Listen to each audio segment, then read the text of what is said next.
પણ જો કોઈ ગામડાની સ્ત્રી એની ગામઠી ભાષામાં જો એના પુત્રને સુવડાવવાનો પ્રયત્ન કરે તો કઈ રીતે?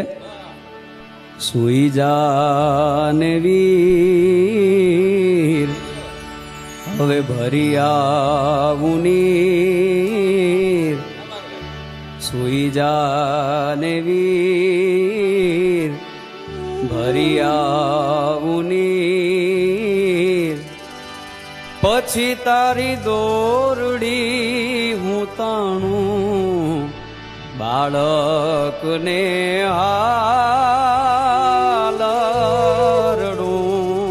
રે વાલો, બાળકને